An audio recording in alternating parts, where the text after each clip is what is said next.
வாழ்க வளமுடன். பேராசி ஆனந்தி அன்பழகன், திருவண்ணாமலை.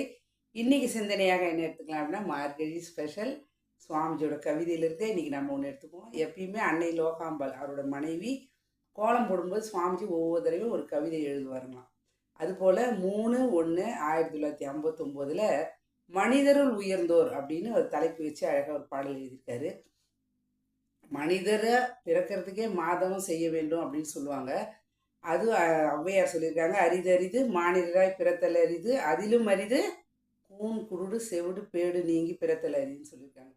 அப்போ இந்த அரிதாக இருக்கக்கூடிய 6வது அறிவு பெற்ற மனிதனாக நம்ம வந்திருக்கோன்றதே நம்ம உணரத் தொடங்கியது, நான் உணரத் தொடங்கியது மனவளக்கலையில் வந்த பிறகு தான்.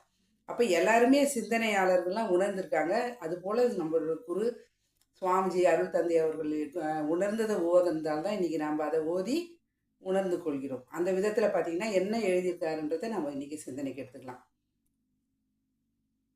மனிதன் என்ற உருவினிலே மாக்கள் உண்டு மக்கள் உண்டு, மனமறிந்த தேவர் உண்டு,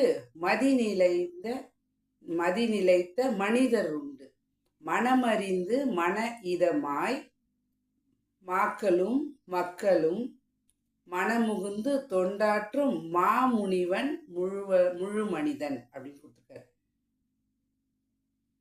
மனமுகுந்து தொண்டாற்றும் மாமுனிவன் யாருங்க? முழு மனிதன். சரி, ஃபர்ஸ்ட் லைன் எடுத்துப்போம். மனிதன் என்ற உருவினிலே மாக்கள் உண்டு மக்கள் உண்டு. மனிதன் அப்படின்ற இந்த உருவத்துக்கு எல்லாரும் தான் இருக்காங்க. அந்த உருவத்தில் என்ன பண்ணுறாங்க? மாக்கள் உண்டு மக்கள் உண்டுன்றாங்க. அதாவது மாக்கள் அப்படின்னா பார்த்தீங்க அப்படின்னா 5 அறிவு படைத்த விலங்கினவரில் வரக்கூடிய வாய்ப்பு இருக்குது. ஏன் அப்படின்னா அது பஞ்சபூதங்களானது 5 அறிவு புலன்களை இயக்கிட்டு தன்னளவில் உயர்ந்து கொண்டு தன்னோட அறிவு வளரணும்னு அவசியம் இல்லை. சுவாமி ஒரு பாடல் எழுதி பாருங்க. தின்று திரிந்து உறங்கவோ பிறந்தோம் என நினைந்தால் ஏனென வருந்தினோம்னு சொல்லி அந்த பாடல் எழுதிப்பார்.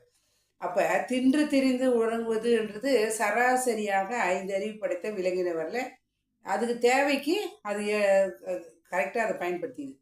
ஆனால் மனிதன் என்ன பண்ணுறாங்க? மக்கள் உண்டு அப்படின்னா அந்த 6வது அறிவு தான் மனிதனுக்குள்ள சிந்திக்கவும் சிரிக்கவும் செய்யக்கூடிய இயல்பாக மாறுகிறது. அப்போ அப்படி இயல்பாக மாறக்கூடிய மனிதன் என்ன பண்ணுங்க?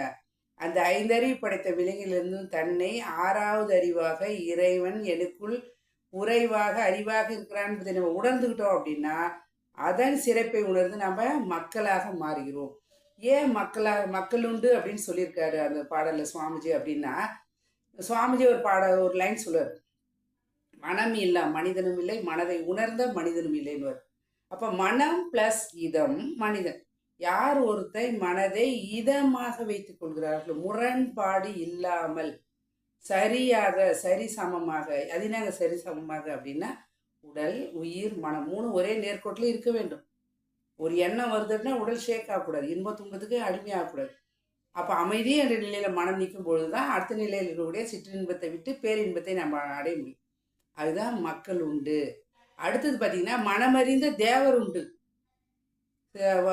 நம்ம சொல்கிறோம் இல்லைங்களா, என்னை மட்டும் மிருகம் ஆக்கிறாது அப்படின்றோம். அப்போ ஒருத்தர் சொல்லும்போது என்ன பண்ணுறோம்? மிருகமும் நமக்கு தான் இருக்குது. சில பேர் ஏதாவது பரவாயில்லைங்க, நீங்கள் உங்களால் எனக்கு வேலை ஆச்சுங்க, நீங்கள் எனக்கு இந்த காலத்தால் செஞ்சீங்க, இந்த இது தொண்டு எனக்கு உதவி செஞ்சீங்க அப்படி சொல்லி என்ன பண்ணுறாங்க? இங்கே தேவராகவும் நாமும் உயர்றோம் மற்றவங்க கூட உதவி பெறும்போது. ஏன்னா அவங்கள தேவராகும்பொழுது நாம் என்ன பண்ணுறோங்க? அவங்கக்கிட்ட இயல்பாக நம்ம அவங்கள நினச்சி சந்தோஷப்படுறோம், மனசு நிறைவு பெறுது. அவங்களும் நாம் ஏதாவது ஹெல்ப் பண்ணோம் அப்படின்னா அவங்க என்ன பண்ணுறாங்க? நம்மளே தேவர் அளவுக்கு உயர்த்துறாங்க. ஏன்னா தேவர்கள் கொடுக்கக்கூடிய தன்மை உடையவர்கள் அப்படின்றது. அப்போ அந்த மனம் தெய்வ நிலையை நோக்கி பயணமாக போய் கொண்டிருக்கிறது. மதிநிலைத்த மனிதர் உண்டு. மதி என்ன பண்ணுங்க? நிலைத்த நிலை. அப்போ இன்ப துன்பத்தை கடந்து மனம் அமைதி என்ற நிலையில் நிற்கும் பொழுது தான் அந்த மனிதர் உண்டு.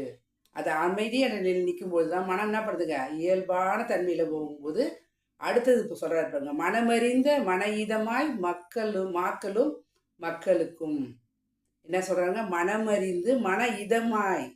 அப்போ மனம் இதமாக மாறும்போது அதை அறிஞ்சிக்கிட்டு அந்த மாக்களும் சரி, உணர்ச்சி வயப்பட்ட நிலையில் இருக்கக்கூடிய மனிதர்களும் சரி, இல்லை நான் தெய்வ நிலை அடையணும்னு சொல்லக்கூடிய அந்த மனிதர்களும் சரி, அனைவருக்கும் பார்த்தீங்கன்னா மனமுகுந்து தொண்டாற்றும்.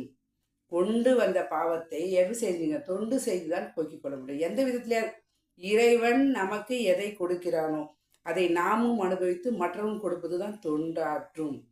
அப்போ மக்கள் தொண்டே மகேசன் தொண்டுன்னு சொன்னாங்க. அப்போ மாமுனிவன் முழு மனிதன்.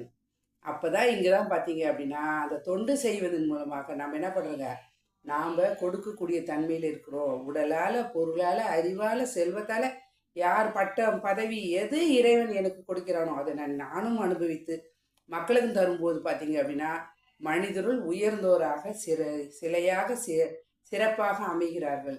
அந்த தன்மை எல்லாருக்குள்ளும் இயல்பாக இருக்கக்கூடிய ஒரு தன்மை தான். அதை நாம் உயர்த்தி கொள்ள வேண்டும் என்றால் தவம் தான் செய்ய வேண்டும். ஏன்னா தவம் செஞ்சால் தான் நம் தவறை திருத்தி கொள்ள முடியும். அப்போ தவறை திருத்தி கொண்டோம் என்றால் மனிதனாக மாக்களாக இருந்து மனிதனாக மாறி முழு மனிதனாக மாறக்கூடிய தன்மை மனவளக்கலையில் கொடுத்துருக்காங்க. இதை நாம் பயன்படுத்தி கொண்டு உலகம் முழுவதும் இருக்கக்கூடிய இந்த மனவளக்கலையை பயன்படுத்தி கொண்டு நாமும் இது நமது அன்பு குடும்பத்தையும் உயர்த்தி நம்மால் முடிந்த தொண்டை செய்வோம் என்று சொல்லி இந்த அற்புதமான வாய்ப்பை அளித்த இறைநிலைக்கும் குருவர்களுக்கும் இதுகாலம் சேவை எடுத்த அனைத்து நல்ல அன்பு உள்ளங்களுக்கு நன்றி. மீண்டும் சந்திப்போம், சிந்திப்போம். வாழ்க வளமுடன்.